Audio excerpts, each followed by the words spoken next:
This is the biggest project that has ever been abandoned in Minecraft. Well, it might be. Have you ever encountered a place that should be bustling with crowds of people, lining its streets, its buildings, and its halls? The eerie feeling that you're someplace you shouldn't be? It had been abandoned for a reason. This has happened to countless Minecraft worlds, a fate of being tossed aside to never see the light of day again, to be permanently filled with the ghosts of what was. This is the story of one of them, an overly ambitious project that had dreams of becoming one of the first multiplayer RPGs in the mcrpg scene. This project we had named Minescape after the ever so popular browser game Runescape. As a side note, I can't really tell if we were the first to name the project Minescape, as there were other projects started around the same time with the same name. So the one who originally came up with this idea was my good friend Emlaw. He was always the building type, so he came up with the idea that we should build a fantastically large map with sprawling cities, treacherous wildlands, and hidden nooks to explore. While this wasn't groundbreaking in any way of traditional Minecraft RPGs, since there were quite a few single-player experiences already, it was incredibly novel through the lens of multiplayer. We were talking one day, and he says, "You're the dude who knows how to host, so how about we try to do something big?" I think we should start with the map. So in its current state, the map is far from finished. There are many places that would have been subject to changes, but have now been lost to time. There also wasn't a concrete layout from the map, from what I can remember. Things were just mainly put where they felt right. The world was split into several major biomes. We had a forest, desert, jungle, snow, and cloud. Cloud? That doesn't seem right, but we'll get to that later. The first being the forest biome. This is where all the major cities were going to be located.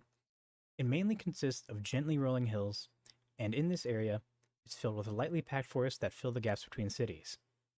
The land is speckled with rivers and lakes that cut through it, and the forest biome was intended to be the starting area, holding a large percentage of the game's locations, ranging from wizard towers to massive guild halls. The area to the east is filled with an incredibly dense jungle landscape. This biome was meant to be an expedition. It's difficult to navigate because it's an adventure. We want you to get to the unknown civilizations and ruins that lie within. The aim of this biome, though, was to be the second area you visit and gradually move you into a major quest line. To the south, we have the Snow Biome. This is one of the first major unfinished biomes, intended to be a rugged mountainous region where any trek that's not on the main path is filled with harrowing experiences.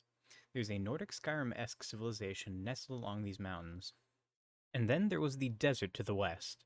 This one was the newest out of all the conventional biomes, so there wasn't much development as the rest. There's actually only one small city that resides inside this biome. And lastly, there was the cloud biome. This one was a little strange because it was still very much in its concept phase. We started building this one right after Diablo 3 came out, and it was partially based on Act 4 High Heavens. And it is where you would have met the Pantheon. This was meant to be late-game content, possibly the end to the main quest line. We'll start at the spawn in the forest biome. This spawn was partially based off an underground dwarven-style civilization. We figured if we kept the spawn at least a little bit enclosed, we could railroad the players into some level of competency with a tutorial.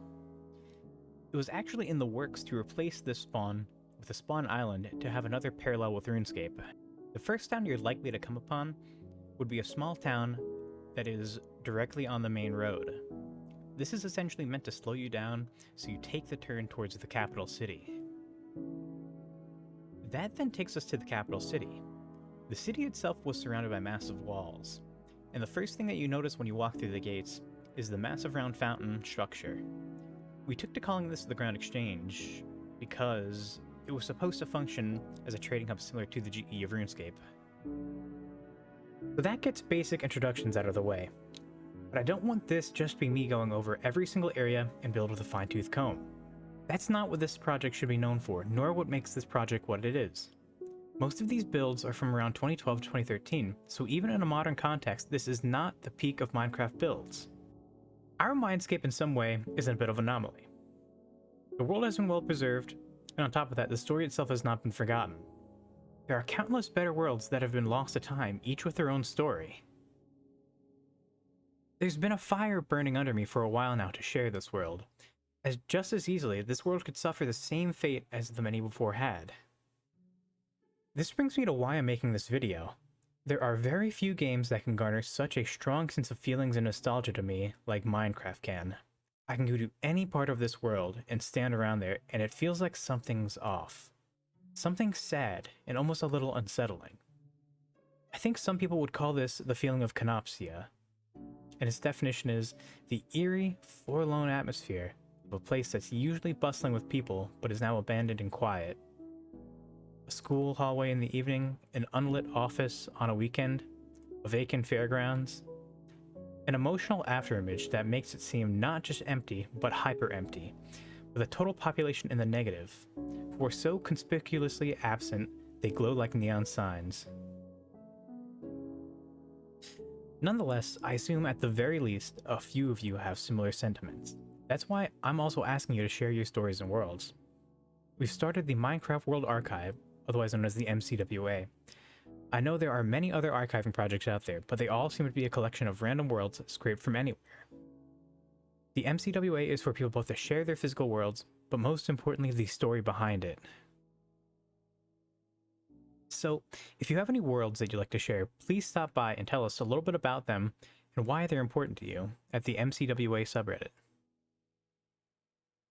There are countless lost and hidden worlds that essentially hold the history of Minecraft. If you've ever seen Sal C1's videos on the incredible tales that come out of 2B2T, you'll understand the incredible amount of stories just like them that have been lost to the ages just because, like the people that create these servers, they live and die.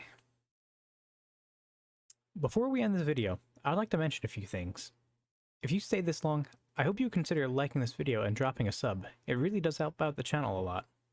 If you would like to come see some of our builds on this world and on others, the IP is mc.quadcrafters.com. Everyone is welcome, and the IP will also be in the description. Many thanks for watching this video, and hope you tune in next time.